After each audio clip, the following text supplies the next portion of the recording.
Students, आप सबका अपने चैनल पर स्वागत है। देखिए, कल इंग्लिश का पेपर है। सो बच्चों, आप सबको सबसे पहले बेस्ट ऑफ लक और माँ बाप के आशीर्वाद से कल पेपर आप लोग का बहुत अच्छा जाएगा।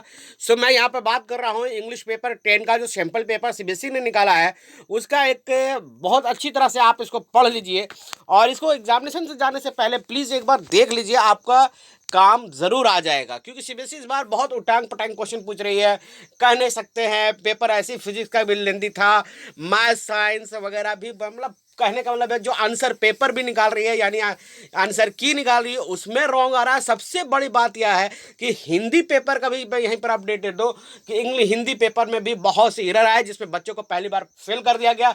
जब बच्चे मतलब टीचरों के द्वारा जब कंप्लेन हुआ तब जाके हुआ आंसर की सही आया, तो बहुत से बच्चे पास हुए।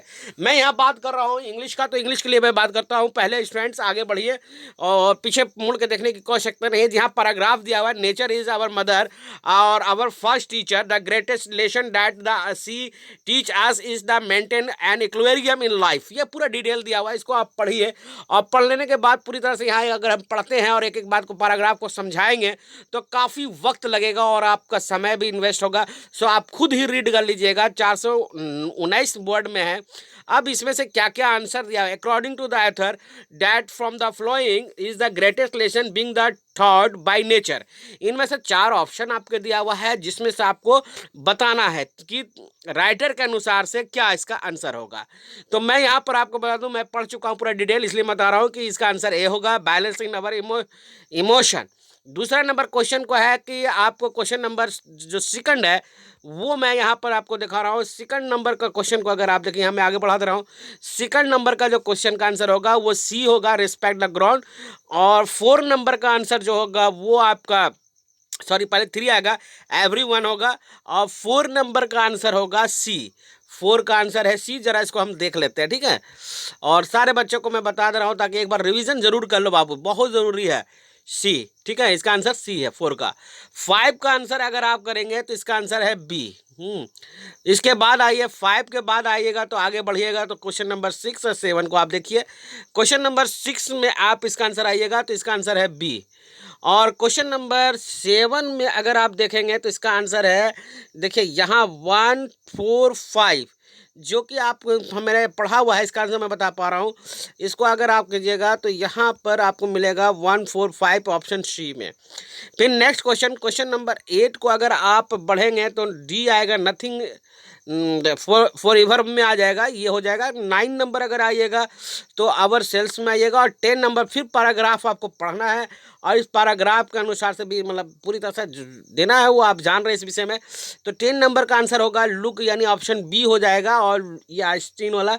और क्वेश्चन नंबर जो पैराग्राफ फिर आपको मिलेगा, वो पैराग्राफ को फिर रीड करना है और रीड करने के बाद पूरे पैराग्राफ के अनुसार फिर आंसर देना है। बहुत अच्छी चीज़ है पैराग्राफ का लिए, समझिएगा, और आंसर आपको उसी में से निकल जाएगा, बहुत ईजी है। 11 का डी हो जाएगा, 12 का ए हो जाएगा, और 13 की बात करते हैं तो 13 का बी हो जाएगा। 13 को अगर आप देख लीजिए तो इसका आंसर है बी।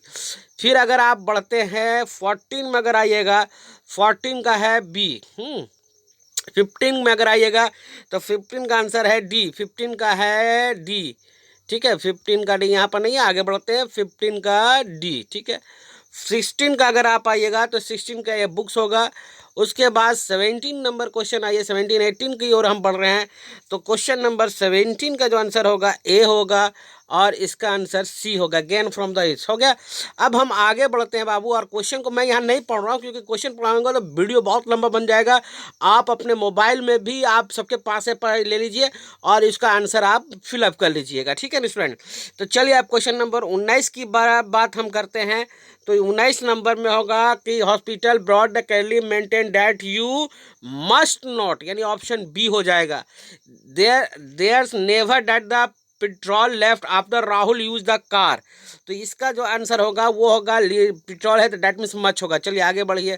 क्वेश्चन नंबर 21 का अगर आंसर देखिएगा, 21 का सी, और मैं आगे बढ़ जा रहा हूँ, ठीक है। 21 22 की अगर आप बात करेंगे तो बी, और 23 की बात करेंगे तो डी। 23 का हो जाएगा आपका आंसर डी। 24 की बात अगर आप करेंगे तो ये ऑल्सो डी हो जाएगा। चलिए आगे बढ़ते हैं। अब आपका यहाँ पर से फिर दिया हुआ है, इसके अनुसार से फिर आपको आंसर करना है। पूरा पढ़ लीजिएगा, पढ़ने में मैं बार बार बोल रहा हूँ कि वक्त ज़्यादा लगेगा, इसलिए मैं आगे बढ़ रहा हूँ, ठीक है। फिर आपको 26 नंबर में आप देख रहे हैं तो 26 में ऑल्सो डी होगा। चलिए 26 तक हो गया। 27 28 के लिए आपको यहाँ पर डैश सीरीज सेलेक्ट करना है और यहाँ पर कॉलम वाइज है, इसको आप 27 को आप इसको कर लीजिएगा। ऑप्शन सी इसका सही आंसर होगा। मैं आगे बढ़ता हूँ क्योंकि जल्दबाजी में करना है हमें काम, समय है बहुत कम, प्रैक्टिस के लिए करना है बाबू। तो यहाँ पर 28 नंबर का अगर आप बात करेंगे तो ए होगा, ठीक है। 28 का होगा पार्टिसिपेट, यानी कि यहाँ 28 का अगर आप कीजिएगा तो 28 का बी होगा। ओके, अब 28 के बाद अब क्वेश्चन नंबर 29 में अगर आप पहुँचिएगा तो 29 में हमें क्या करना होता है कि जस्टिफाई पोर्शन ऑफ लेटर, यानी लेटर का पोर्शन का पोजीशन बच रहा है कि ऑथर इंफॉर्मेशन है, तो इसको मैं यहाँ पर देखना चाहूँगा। तो इस विषय में अगर आप देखेंगे तो पहला क्वेश्चन नंबर जो है वो आपका है 30 नंबर। 30 नंबर का ए, 30 का ए। चलिए 30 का बाद आ गया अब क्वेश्चन नंबर 30, सॉरी हाँ 30 का ए हो गया, ठीक है। उसके बाद यहाँ लिटरेचर पेपर स्टार्ट हो जाता है स्टूडेंट्स। और लिटरेचर पेपर में आपको क्या करना है, 31 का सी और 32 का डी। यहाँ से अगर आप बढ़ेंगे तो आगे बढ़िए, 32 हो गया। 33 की अगर आप बात करेंगे तो ए होगा और 33 हो गया। 34 का बी, ठीक है, 34 का बी होगा। और 35 की बात अगर करेंगे 35, तो चलिए 35 की बात करते हैं। तो 35 का बाबू उसका आंसर होगा ऑपरेशन, ठीक है ना। यहाँ तक तो कहानी हो गया, ऑपरेशन है। फिर आप इसको रीडिंग करेंगे। कुछ बच्चे बोलते हैं सर रीडिंग बहुत अच्छा कीजिए, तो थोड़ा सा मैं यहाँ अगर बढ़ता हूँ 26 में बात करता हूँ। तो 26 में अगर आप बात कीजिएगा तो इसका 26 का आंसर जो है 26 नहीं है 36 है। 36 का आंसर है बी।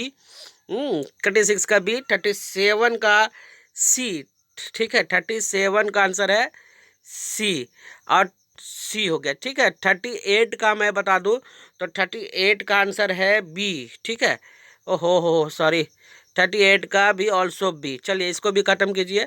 अब आ जाते हैं 39 में। 39 में हमें क्या करना है, इसको भी अगर हम जल्दी जल्दी देख लेते हैं। 39 का आंसर होगा, और 39 का मैं बता दे रहा हूँ कि 39 का होगा डी, ठीक है। इसको पूरा मुझे पढ़ा हुआ है इसलिए मैं बता पा रहा हूँ जल्दी जल्दी। 40 को अगर आप कीजिएगा तो 40 का आंसर है आपका डी, ठीक है। 40 का आंसर है डी। उसके बाद आगे बढ़िए, फिर ये पैराग्राफ पूरा कीजिएगा। 41 का जो है डी होगा, है ना। 41 का डी होगा। उसके बाद 42 की बात अगर आप करें तो वो होगा ए, ए। और 43 का अगर आप बात कीजिएगा तो वो होगा बी, ठीक है। यहाँ तक चलिए, हटाइए, इसको ख़त्म कीजिए अब। और जल्दी जल्दी स्टूडेंट थोड़ा सा कल अच्छा एग्जामिनेशन दीजिएगा, मैं यही उम्मीद करता हूँ आप लोगों से। 44 का ए हो गया, 45 का बी हो गया। 46 की बात अगर आप करेंगे तो पूरा पढ़ना पड़ेगा। उसके बाद आप यहाँ पर 46, 47, 48 सब देख लीजिए। तो 46 का हो गया आपका बी और 47 का हो गया, 47 का हो गया ए और 48 का मिलेगा आपको सही आंसर, वो मिलेगा सी, ठीक है। 48 का यहाँ मिलेगा सी। 49 की बात अगर आप करेंगे तो 49 में आपको मिलेगा सी। और 50 अगर करते हैं तो ये हैगा लिंग। चलिए यहाँ तक तो हो गया। 51 के बाद मैं आपको यहाँ से जल्दी जल्दी बता दे रहा हूँ। पहला ऑप्शन है आपका डिसमिसिस, ये हो गया। और 52 की अगर आप बात करेंगे तो इसका आंसर है सी। और उसके बाद अगर 53 की बात करते हैं तो इसका भी आंसर है सी। और 55 का आंसर बात करिएगा तो 55 का आंसर है ए, ठीक है। ये हो गया यहाँ तक। 55 के बाद अगर आप आइएगा 55 का ए है बाबू, ठीक है। 56 की बात करिएगा तो 56 में, चलिए 56, 57, 58 दोनों लिखते हैं। तो यहाँ पर हो गया आपका बी, है ना, ये हो गया बी। और 57 में अगर आप बात कीजिएगा तो इसका सी। और 58 में बात कीजिएगा तो इसका आंसर है ब्रिलियंट बट लेस, ये हो गया 58। 59 और 60 दो क्वेश्चन बच गया, इसका आंसर है ए और इसका आंसर है डी। सो स्टूडेंट सारे क्वेश्चन आपको मैंने यहाँ करा दिया। सो अब सभी बच्चे अपने अपना एक बार रिवीजन कर लीजिए और कल के एग्जामिनेशन के लिए आप सभी को बेस्ट ऑफ लक। माँ बाप का आशीर्वाद बेहद ज़रूरी है। जय हिंद।